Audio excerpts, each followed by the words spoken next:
جائے. آپ فرماتے ہیں تو اسی طرح سکوت یعنی خاموش رہنے کی بھی سکوت مقصود حاصل ہونے کی وجہ سے حاصل ہوتا ہے. آپ فرماتے ہیں اسی طرح سکوت کی بھی دو قسمیں ہیں. اللہ اکبر کبیرہ. اسی طرح ایک سکوت مقصود حاصل کرنے کی وجہ سے ہوتا ہے. جب بندے کو اللہ کا مشاہدہ ہو جاتا ہے نا اس کو چپ لگ جاتی ہے. یہ اصل چپ ہے. سبحان اللہ. کیا بات. جب وہ اللہ کے رنگ دیکھتا ہے اپنی زندگی میں کہ دو چار ہوتے ہیں ایسے چار نہیں ہو رہے. تالی دو ہاتھوں سے بجتی ہے میری دیکھنے والی بجی جان رہی ہوئی ہے. بات میں نے نا یہ وہ مقام ہوتے ہیں جہاں اللہ کی معرفت حاصل ہوتی ہے. کیا فرماتے ہیں حضرت علی میں نے اپنے ارادوں کے ٹوٹ جانے سے اپنے رب کو پہچانا. کبھی دو دے دو چار ہی ہونے دیتے چھ ہونے ہیں. تالی دو ہاتھ سے بجتی ہے اکیلے سے بجتی جا رہی ہے. بعض کا ہم بیوی سے ہر طرح کا کمپرومائز کرتے ہیں لیکن کوئی رسپانس نہیں آتا. سمجھو تالی ایک ہاتھ سے بج رہی ہے اور وقت امتحان ہے نکال جاؤ اس وقت کو. بھائی سے بڑا اچھا سلوک کر رہے ہیں لیکن اس کی طرف سے کوئی رسپانس نہیں آ رہا. کچھ اسی طرح رشتوں سے اولاد سے بڑا یہ تقدیر کے ویلے ہیں. یہاں اللہ کی معرفت اور پہچان ہوتی ہے. اے مالک میں نے سب کچھ کر کے دیکھ لیا کچھ بھی نہیں ہوا. تیری ربوبیت کی قسم تو ہے تیری ذات ہے. تو نہ ہوتا تو پھر یہ دو چار ہی ہوتا. اس کا مطلب ہے کوئی ہے جو ان اللہ علی کل شیء قدیر پہ فائز ہے جو چاہے کر دے جو چاہے کر دے. داس صاحب یہی ہم نے سمجھانا چاہ رہے ہیں کہ وہ جو خاموشی مشاہدہ حق کے بعد اللہ کی تقدیریں دیکھنے کے بعد لگتی ہے وہ اصل خاموشی ہے. اور دوسری خاموشی غفلت کی وجہ سے ہوتی ہے کہ بندہ غافل ہے تو چپ ہی بیٹھا رہتا آندہ جاندہ ہی کچھ نہیں ہونا. وہ اپنا پرم رکھ کے بیٹھا ہے یہ غافل ہے. لیکن ایک وہ خاموش ہے جو مشاہدہ ہے خدا بندی کے بعد اس کو چپ لگ گئی ہے کہ یار کچھ بھی نہیں بھائی ساری زندگی لنگ گئی ہے کچھ بھی نہیں ہویا. بڑے عقل مند سا جوانی سے بڑے دعوے کیتے آج سارا کچھ بھی نہیں. تو بس اب جب کچھ نہیں ہے نا اب بھی سب کچھ ہے.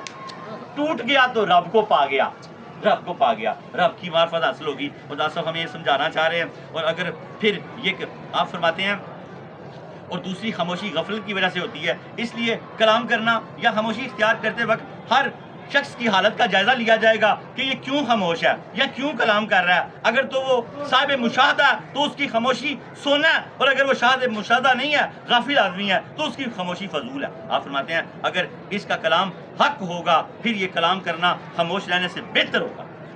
اگر وہ حق بات کرتا ہے تو پھر نہ خاموش رہے. حق بات کرے ظالم حکمران کے آگے بھی حق بات کرے پھر اس کی حق بات کرنا جو ہے نا بہتر خاموشی سے بہتر ہوگا. اور اگر کلام باطل ہوگا تو اس کے لیے خاموش رہنا بہتر ہے. اگر انہیں لطیفے ہی سنانے نے تو جھوٹیاں سچیاں پرانیاں ساڑھے زمانے سے ٹانگے چلتے سن تو چھت چڑھ جاتے سن. جو جیسے بیٹھے ہوتے پرانے لوگ سنا رہے ہوتے ہیں نا میں ان کو منتیں کرتا ہوں نہ جھوٹ ماریا کرو یار.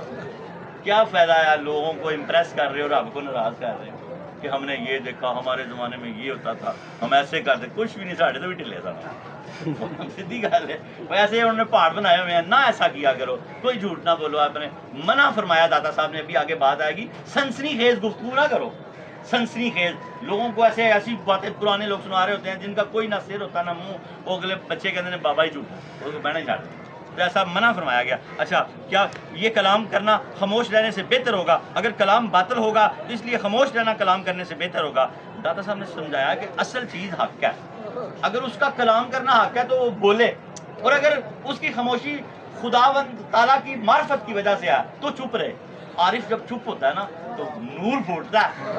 عارف داتا صاحب عارف ہیں تو عارف جب چپ ہوتا ہے تو نور پھوٹتا ہے. باپ اگر دنا ہو تو خاموش ہو تب بھی اولاد کو فیض ملتا ہے اور اگر گفتگو کرے تب بھی اولاد کو فیض ملتا ہے. یہ داتا صاحب ہمیں سمجھانا چاہ رہے ہیں کہ تم دنا ہو جاؤ ذکر سے دانا ہوتا. آگے یہ سمجھائیں گے.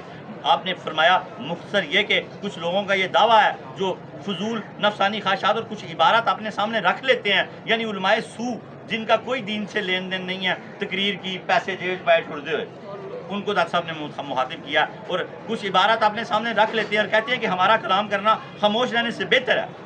بالکل ایسی بات نہیں ہے. اسی طرح کچھ جاہل ایسے ہیں جو جہالت کی وجہ سے کنویں اور منارے کے درمیان بھی فرق نہیں کر سکتے اور یہ کہتے ہیں کہ ہمارا خاموش رہنا بولنے سے زیادہ بہتر ہے. تو جہالت کے اعتبار سے یہ دونوں ایک دوسرے کے ہم پلہ ہیں.